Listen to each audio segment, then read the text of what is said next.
So yesterday, Disney surprise dropped a teaser trailer for Inside Out 2. And we've known this has been in the works for a while now, but up to this point, all we knew about it is that it existed. And now I finally got some footage. So I had to stop everything and make a quick video sharing my thoughts on this.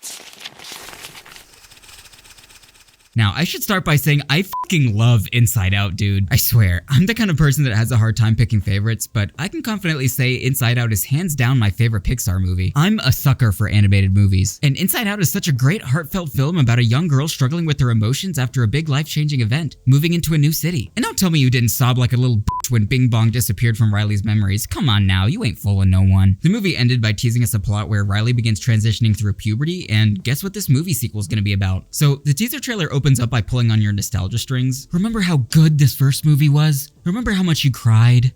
Want to do it again? And it totally works. Ugh, that music is spine-tingling.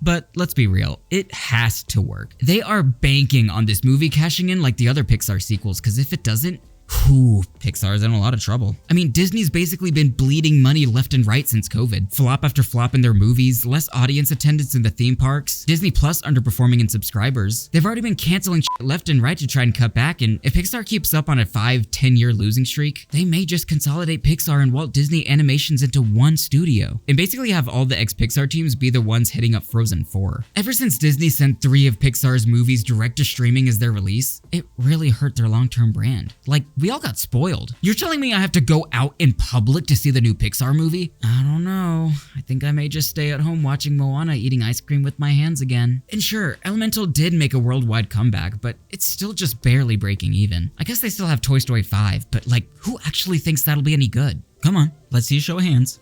Anyone?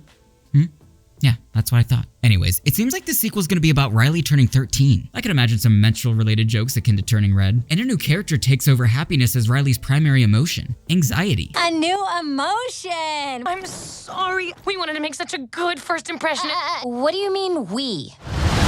And I'm a fan of this character design. They look like a fun new addition to the cast. And they do look like they'd be anxious all the freaking time. During production of the original movie, they were considering Riley having possibly hundreds of emotions before boiling it down to just 5. But I did always feel like 5 was a little too slim to account for the wide array of human emotions. But it is a kid's film, I guess, so simple is better. And you may not have noticed, but not all of the voice cast is returning. Bill Hader as Fear and Mindy Kaling as Disgust both have been replaced, but I don't really mind. The new voices seem to match well. So I have to say, it looks good so far. I like the direction they're taking it. The visual improvements are very sharp, and I mean, this just looks gorgeous. I guess my only real concern here is the writing and direction this movie chooses to take. Pete Docter definitely won't be as involved as with the original film, and if you ask me, he was the mastermind behind it. I mean, the whole concept behind the original movie was loosely based on his own daughter and the experiences he had raising her, wondering what was going on in her head sometimes. So can they really pull off another emotional roller coaster? Or is this just Disney tapping yet another franchise dry? This better not be like another Ralph Wrecks the Internet situation. God, that movie sucked. But that's a story for another day. I mean, I really just want to see Pixar get a well-deserved win here, but Disney's recent trends have just left me so unsatisfied that I can't help but worry they're gonna f this up somehow. But there's also that little voice in my head,